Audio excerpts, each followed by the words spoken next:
Bom dia, professor Roberto Kennedy. Hoje a gente vai falar sobre um fenômeno físico muito importante, que é a dilatação térmica. Eu não sei se você já percebeu que trilhos de trem têm espaço entre eles, ou que fios de energia parecem mais frouxos no verão. Isso ocorre por causa da dilatação térmica. Basicamente, tem outras dilatações térmicas, como a dilatação linear, a dilatação superficial e a dilatação volumétrica. Hoje a gente vai entender um pouco melhor sobre essas dilatações. E agora eu vou passar minha fala para o meu amigo Luiz Carlos, que ele vai falar um pouco sobre a dilatação linear. Bom dia, professor. Meu nome é Luiz. Vou aqui apresentar sobre a dilatação linear. Como muitos sabem, a dilatação linear ocorre quando um objeto se expande predominantemente em uma dimensão com um fio metálico. Vamos dizer, ele é variável por ΔL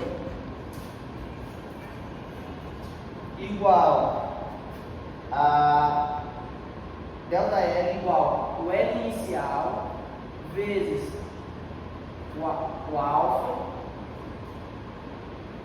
é o coeficiente de dilatação, vezes o ΔT, que é a variação de temperatura.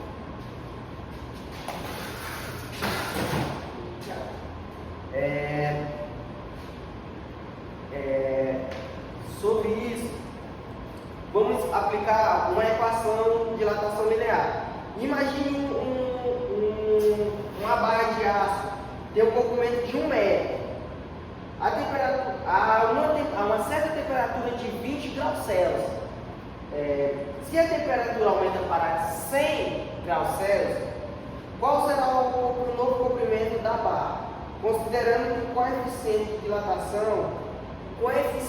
de dilatação é de 10 vezes 12 vezes 10 elevado a menos 6 graus Celsius elevado a menos 1. A solução seria ΔT,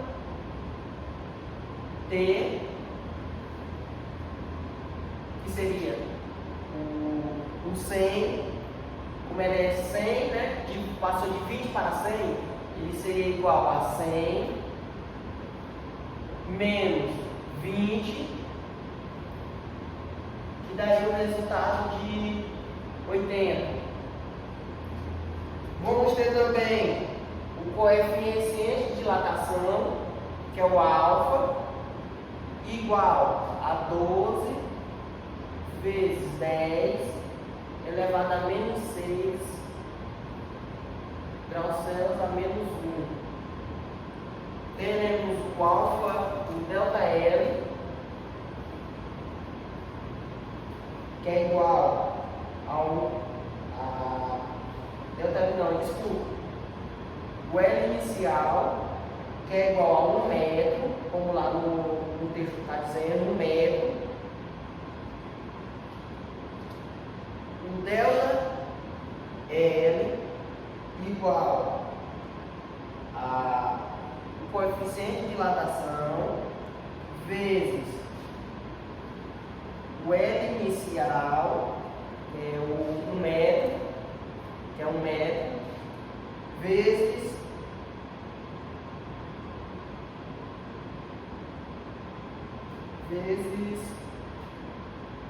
a variação de temperatura.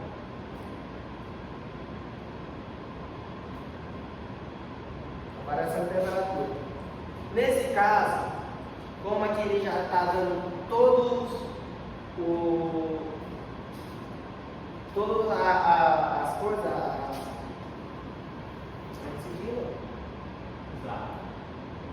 como ele está dando todos os dados, iremos para cá.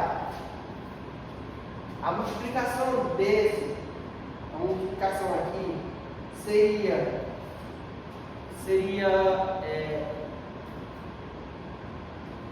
ΔL igual 80, na verdade, seria a variação de temperatura, 12 vezes 10 elevado a menos 6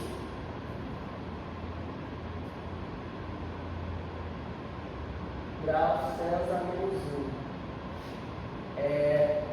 vezes 80, que é o grau Celsius. A variação de temperatura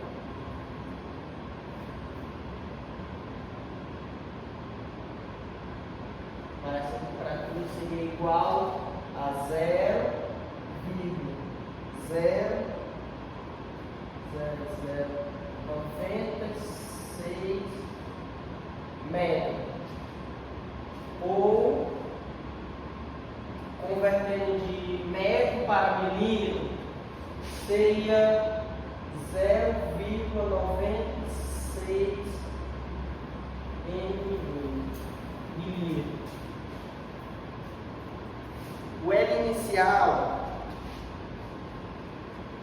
agora iremos passar para, como ele já disse que é considerando de o ácido 12 vezes 10 a menos 6, iremos passar para o L inicial, que seria L inicial,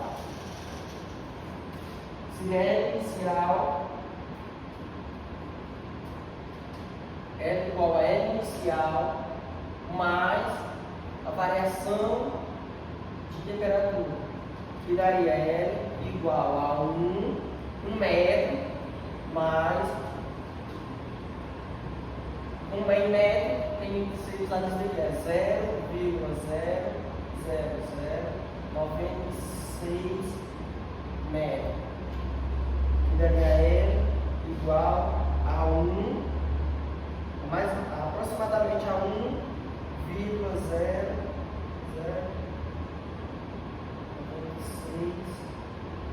metros.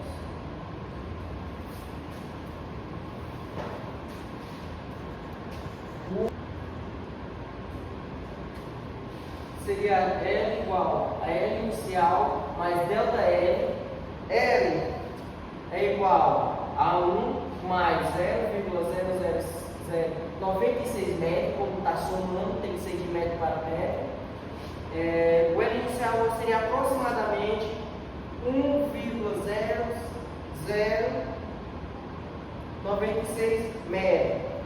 O novo comprimento dessa barra seria esse, metro, que representa um aumento de 1 metro para 1,96 m, o que é que daria mais ou menos 0,96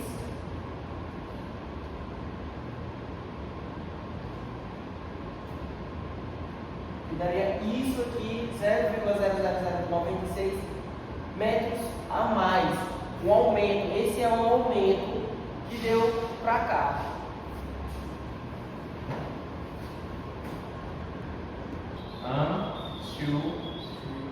Bom dia, professor. Eu sou o Dejarlan, vou explicar um pouco da dilatação volumétrica. Quando um corpo se expande em todas as direções, temos a aplicação de volumétrica. Mostra a equação ΔV, a variação do V0, que é o volume inicial, o beta, que é a conveniência da dilatação volumétrica, e o ΔT, que é a variação da temperatura.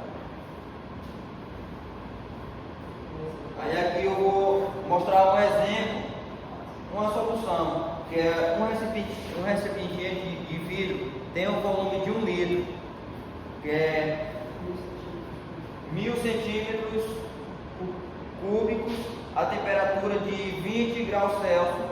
Se a temperatura aumenta para 80 graus Celsius, qual será o novo volume do recipiente, considerado que coeficiente de dilatação volumétrica de 9 vezes 10 menos 6. Variação de temperatura é 80 graus Celsius menos 20 graus Celsius, que é igual a 60 graus Celsius.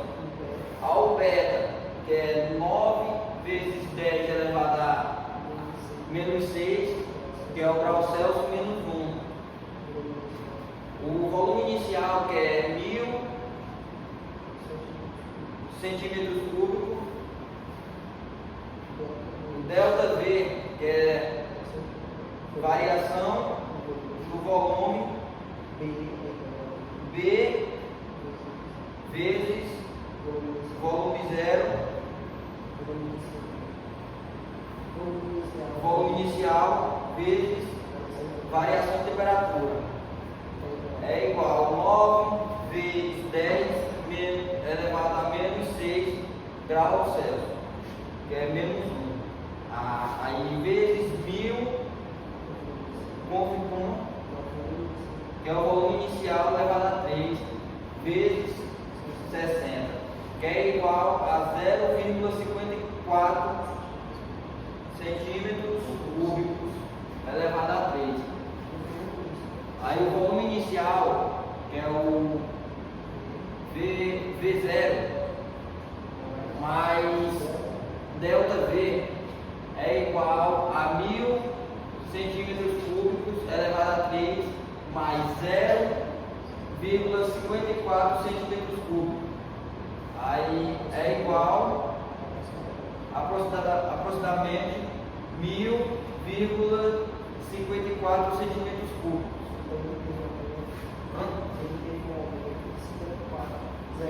Ele teve um aumento de 0,54 centímetros cúbicos. Jean, professor, fala sobre a dilatação superficial, que é um conceito importante na física, que descreve o aumento da área superficial de um objeto devido ao aumento da temperatura. Essa aqui é a equação da dilatação superficial, onde o delta é a variação, o coeficiente de dilatação térmica, o A é a área superficial inicial e o delta T é a variação de temperatura. Então, quando o objeto é aquecido, as partículas que o compõem começam a se mover mais rapidamente, o que faz com a distância entre elas aumente. Isso resulta no aumento da área superficial do objeto.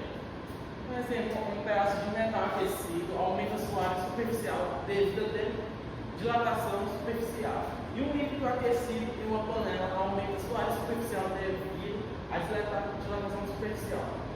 A importância da dilatação superficial é importante em muitas áreas como a engenharia, física e a química. Na engenharia, ela serve para projetar e construir estruturas que possam suportar mudanças de temperatura.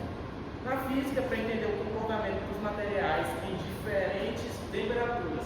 E na química, para estudar reações químicas que ocorrem em diferentes temperaturas. Então, faz aqui a questão: um pedaço de metal tem uma área superficial inicial em 0,5 metros. Quando é aquecido, sua temperatura aumenta em 50 graus Celsius.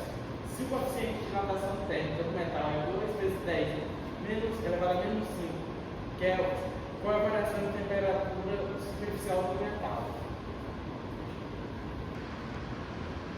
Pronto. Usou substituir a fórmula do Reus-Gauss, que deu a variação superficial do metal é de 0,01 metros quadrados, ou seja, o aquecimento aumentou em 0,01 metros quadrados. Professor, e aqui nas aplicações do cotidiano que a gente pode usar a dilatação térmica, basicamente ela está presente em todas as situações do dia a dia. No trilhos do trem, que precisam de espaçamento para evitar deformações, nas pontes e viadutos que usam juntas a dilatação para permitir a expansão sem rachaduras, fios elétricos que se expandem no calor, se contraem no frio, e termômetros que a gente utiliza no dia a dia para dilatação de líquidos e para medir a temperatura. Professor, eu tenho que o senhor tenha gostado muito. Nós fizemos um máximo que nós podemos aqui falar sobre a dilatação térmica, né? Temos alguns exemplos e falamos sobre o que acontece, né? Certamente em trilho de trem, como são feitas, as pontes são causadas, como são feitas. Entre o tempo, cada um tem que ter um espaço certo para não poder ouvir nem rachadura, porque se houver, se ela não tivesse um espaçamento da ponte, a ponte poderia certamente inclinar para cima e poder acabar rachando, né?